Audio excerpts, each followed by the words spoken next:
Angeles Lakers took an L to the Memphis Grizzlies in Memphis. Now, if we're being honest, this is not something that was like unforeseeable. I made videos leading into the game where I even said, do not panic if the Lakers lose this game. It was more likely than not. Memphis is the number 2 seed in the West. They are a very good, very young, very quick, very athletic team. One of the top defenses in the league. They have the best home record in the entire league. Their backs are against the wall. They're going to be fighting for their lives. And they came out and they balled out.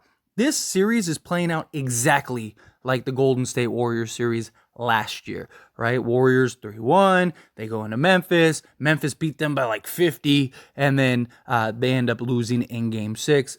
I expect the same thing to happen. Most people, myself included, said that this series would be over in 6 games and that I thought the Lakers would win. So if this was to end in 6 games, the Lakers were going to have to lose this game. You split one in Memphis, you win your 2 home games, you lose in Memphis. Memphis is not a good road team at all, and therefore you very likely win at home. That was the idea. Now, I wish it was a little bit more competitive. There was definitely some concerns in this game, right? LeBron James looked a little off. He didn't look like his normal self. Not saying he had to go out and give you 30, 20, and 20 or something, but it just would have been nice to see a half-decent game from him. He really struggled.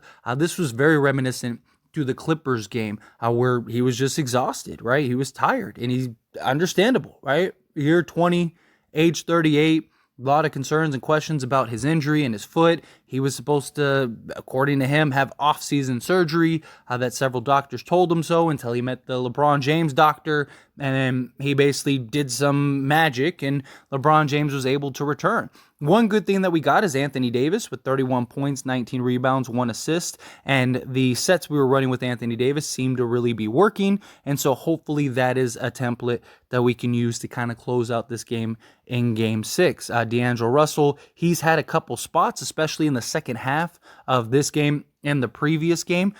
Hopefully he can kind of keep that stride going. That would be kind of nice. Rui got into foul trouble. He still had a solid game, was 50% from the field, 33% from 3, but got in early foul trouble. Then it just kind of got awkward from there. But we need better contributions from like Dennis Schroeder. Dennis Schroeder's been terrible this series. He's had moments, but nothing really exciting to write home about. Malik Beasley was 2 of 6 from 3. Again, kind of not anything to write home about. He did have only played 11 minutes. You got a Lonnie Walker sighting, and in the 5 minutes he played, kind of just was out there. Didn't really seem like he was doing anything. Winning Gabriel, 8 minutes, 3 points, 2 rebounds. Personally, I think the Lakers need to tighten up the rotation. You got your starting 5, which is great. Outside of your starting 5, I just think for the next game, you got to go just Rui and Schroeder. Maybe get some Winning Gabriel in there just because the minutes without AD are becoming a real problem. And I know a lot of people want to see Mo Bamba get some run. He's not the answer. Look, I like Mo Bamba. I think he has a lot of potential. I think he's a great guy for the Lakers to develop, but that's exactly what he is, a development piece.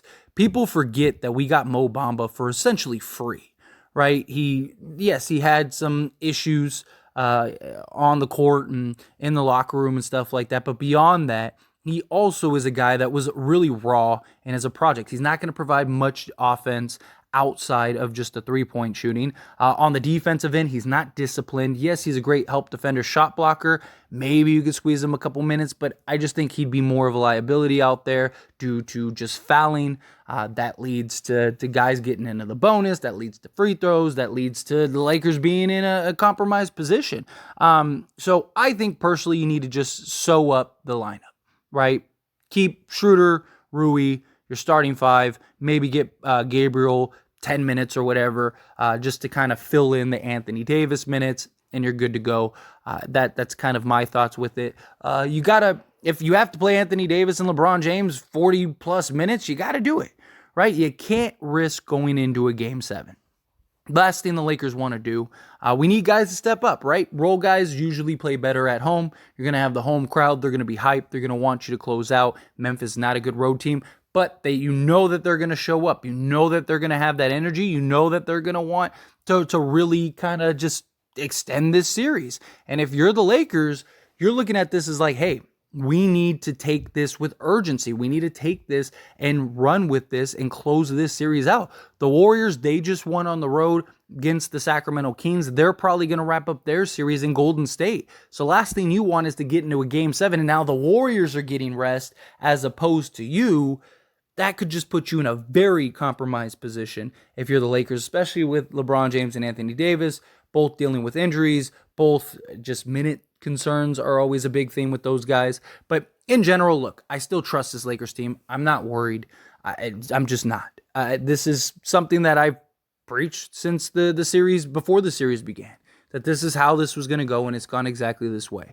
Now, if the Lakers lose game 6, then maybe we're having a different conversation. But right now, I think it's fine, right? We made some adjustments that were really nice in this game that I think can carry over into that next game.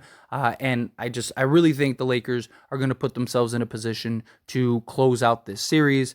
I think Memphis, they had their little hoorah. Again, this is playing out exactly like the Golden State series. It would have been nice to close out in 5. Of course it would have been. Of course it would have been. But it wasn't like we were playing in LA.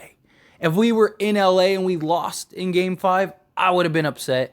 I would have been worried. We probably would be having a different conversation. But again, you're in Memphis. This is Golden State 2.0. It's playing out exactly like this, right? Memphis showed up, got out, things got a little carried away, but Lakers were in it, right? They had their spots. Memphis punched them in the mouth early on. They were able to weather the storm. I know a lot of people feel like, Darvin Ham lost this game. I don't fully buy that. Players didn't show up. Guys didn't do their job. Should Darvin Ham have not taken on Anthony Davis? Sure. But we had cut it to 1 on several occasions before that. It's not like we went on this whole run and then got it to 1 and then he took Anthony Davis out. No, we got it to 1 with like 10 minutes left or 10 and a half minutes left in the third quarter. And we're just kind of going back and forth, weathering the storm. And he was trying to get Anthony Davis some rest. And as soon as they went on a 7-0 run, he put Anthony Davis back in the game. And what happened? They still went on a 12-2 run. It's not the coach's fault, it's the players' fault, right? The players, Darvin Ham wasn't the one that wasn't getting the rebounds and giving Memphis second chance points, that wasn't rotating and closing out on shooters, there was so many things that went into it that was more than the coach. Did the coach make some errors? Absolutely. Should it have went a certain way? Sure. People, even in the second quarter, when they put it to 16, right? I had people say, well, Darvin Ham should have called a timeout. He did. In that 17, when they got it to 17, it wasn't like it was a 17-0 run. They were already up double digits pretty much the entire time. It was like a 6-7-0 run that they went on, and then Darvin Ham called the timeout. And after that timeout, we went on an 8-0 run to close the quarter, and then we ended up starting the third on an 8-0 run and getting it to 1. But we just could never get over that hump.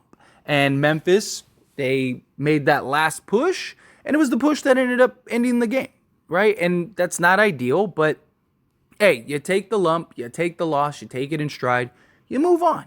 It sucks. Would it have been nice? But you knew this was going to happen. You knew the Grizzlies weren't just going to lay down. Number 2 team in the West for a reason. Number 1 team in the league at home for a reason. This is what they do. This is their moment. This is how they play. Lakers just need to execute. I believe the Lakers will close out tomorrow in Game 6. Again, some concerns about LeBron James. D'Lo, we need some consistency from him. Reeves has got to play better. He gave us 17, 8, and 6, which was solid, but he had 4 turnovers and was 4 of 13 from the field. That's not the efficient Reeves that we have seen as of late, but I do expect him to get better. I think it's a simple fix. Play the game the way we've been playing. Lock in defensively. Tighten up the rotation. Play LeBron James and Anthony Davis however many minutes it takes to get the job done. I mean, you don't want to play them 48 minutes, but if you have to play them, 42 minutes, you play them both 42 minutes. Get them little spots here and there. Maybe throw Winning Gabriel in there because, again, the minutes without Anthony Davis is what's killing us. But we're still losing when Winning is on the court without Anthony Davis, but it's very marginal. We're getting outscored total something like, I think it's like 16-18 or something like that when you add everything together. So it's marginal, right? So if we can just keep winning in there for whatever, 8 to 10 minutes a game, and then allow Anthony Davis to kind of get those spot minutes of rest. I think we'll be good. Other guys step up. I expect LeBron James to bounce back and have a better game. I expect guys in general to have a better game. It sucks. It would have been nice to close out and win this, but I don't think it's the end of the world. I'm not worried. You shouldn't be worried. The Lakers will close out. The Lakers will be fine. But anyway, as always, this is a discussion, so I pass the question on to you. Let me know your thoughts and opinions down in the comments below. What do you think? Do you think the Lakers blew an opportunity? Or you have concern or panic? Are you like, nah, it's all right. It's okay. How do you feel? Whatever your thoughts are. Love to hear it. Let me know down in the comments below.